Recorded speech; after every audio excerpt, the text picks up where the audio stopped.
हाँ, ये गंगाधर पटेल जी ने लिखा है, सागर मध्य प्रदेश से। बिल्कुल।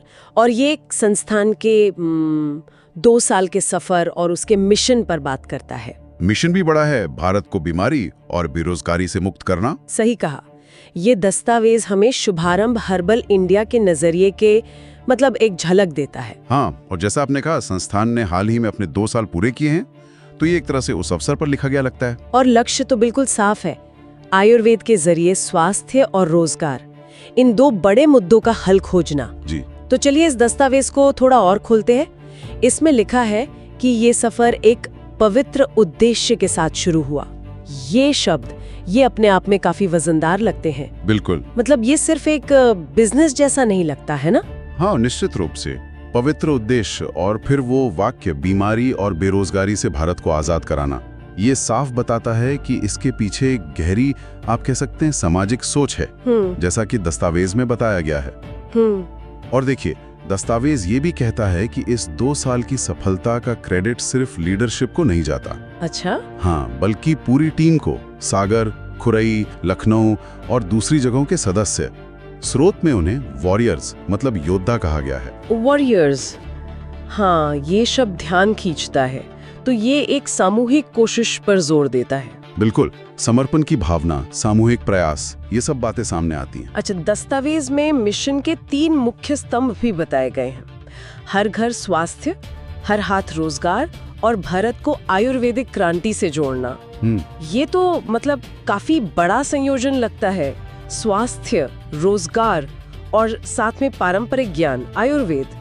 स्रोत इसे कैसे जोड़ता है? ये बात दिलचस्प है कि दस्तावेज कैसे आयुर्वेद को, जो हमारा पारंपरिक ज्ञान है, आज की 2 बड़ी चुनौतियों, सेहत की समस्याएं और बेरोजगारी, दोनों के समाधान के तौर पर पेश कर रहा है। हाँ, ये एकीकरण महत्वपूर्ण है। जी, ये सिर्फ अलग-अलग लक्ष्यों की लिस्ट नहीं है। स्रोत दिखाता है कि ये आपस में जुड़े हुए हैं। और वो आयुर्वेदिक क्रांति शब्द का इस्तेमाल, हाँ, वो बताता है कि इसे सिर्फ एक हेल्थ सिस्टम की तरह नहीं देखा जा रहा, बल्कि एक बड़े सामाजिक आर्थिक बदलाव लाने वाले के तौर पर देखा जा रहा है। और इसमें खान पान की आदतें बदलने और जागरूकता बढ़ाने पर भी जोर है। दस्तावेज में एक लाइन है, आधुनिक जिंदगी की दौड़ में खोते जा रहे स्वास्थ्य को वापस लाना होगा। हाँ, और ये बहुत जरूरी बात है। स्रोत के हिसाब से देखें तो ये मिशन सिर्फ प्रोडक्ट बेचने या नौकरी देने तक ही नहीं। अच्छा। ये असल में जीवन शैली में बदलाव की बात कर रहा है, जिसमें खान पान है, जागरूकता है और शायद प्रकृति की ओर वापस जाने की भी बात है। तो आयुर्वेद यहाँ सिर्फ इलाज नहीं, बल्कि जीने का एक तरीका है। बिल्कुल, एक समग्र जीवन दर्शन जो आज की जिंदगी की जो परेशानियां हैं उनका हल दे सकता है, ऐसा दस्तावेज प्रस्तुत करता है। दस्तावेज में संगठन के काम करने के तरीके पर भी एक दिलचस्प बात है। हम सभी एक परिवार की तरह आगे बढ़ रहे हैं। इस वाक्य से क्या समझ आता है? उनकी अंदरूनी संस्कृति कैसी होगी? देखिए, ये जो परिवार वाली बात है, जैसा स्रोत में लिखा है, वो शायद अपनेपन की भावना, आपसी सहयोग और एक साझे लक्ष्य की तरफ इशारा करती है। ये बताता है कि संगठन शायद एक मजबूत कम्युनिटी बॉन्ड बनाने पर जोर देता है, और जाहिर है ये सदस्यों को मिशन के लिए मोटिवेटेड रखने में मदद कर सकता है। दस्तावेज तो इसे एक पॉजिटिव पहलू की तरह ही दिखाता है। सही बात है। और दस्तावेज का अंत भी एक तरह की भावनात्मक अपील के साथ होता है।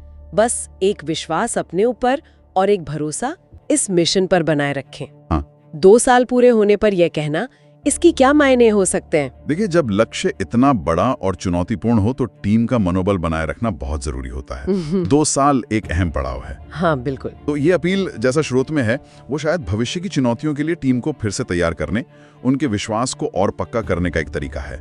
ये याद दिलाना कि उनका अपना भरोसा मिशन की कामयाबी के लिए कितना जरूरी है। तो अगर हम इस दस्तावेज के मुख्य संदेशों को एक साथ देखें, शुभारंभ हर्बल इंडिया के ये शुरुआती 2 साल वो स्वास्थ्य और रोजगार के दोहरे लक्ष्यों पर केंद्रित रहे। हाँ। गंगाधर पटेल जी के शब्दों में ये सागर, खुरई, लखनऊ जैसी जगहों के सदस्यों की सामूहिक, वो वॉरियर्स वाली कोशिश का नतीजा है। जी। आयुर्वेद को एक क्रांति की तरह देखना, जीवन शैली में बदलाव पर जोर देना, जागरूकता फैलाना, ये सब कुछ भारत को स्वस्थ, सक्षम और आत्मनिर्भर बनाने के एक बड़े विजन का हिस्सा लगता है, जैसा स्रोत बताता है। बिल्कुल सही। स्रोत का सार यही है कि एक पारिवारिक भावना और मजबूत विश्वास के साथ इस मिशन को आगे बढ़ाया जा रहा है। और दस्तावेज में, जैसा आपने शुरू में बताया, आगे की जानकारी या जुड़ने के लिए एक संपर्क नंबर भी दिया गया है, 9302547278। ठीक है। तो इस पूरी चर्चा के बाद एक सवाल मन में आता है, बड़े पैमाने पर अगर हम सामुदायिक विकास की बात करें तो आयुर्वेद जैसी पारंपरिक स्वास्थ्य व्यवस्थाओं को आज के रोजगार बनाने वाले मॉडल्स के साथ जोड़ने में किस तरह के मौके हो सकते हैं और शायद क्या चुनौतियां भी हो सकती हैं? हाँ, ये सोचने वाली बात है। पारंपरिक ज्ञान और आधुनिक जरूरतें, इनका मेल कैसे हो? बिल्कुल, ये एक अहम सवाल है जिस पर और विचार किया जा सकता है।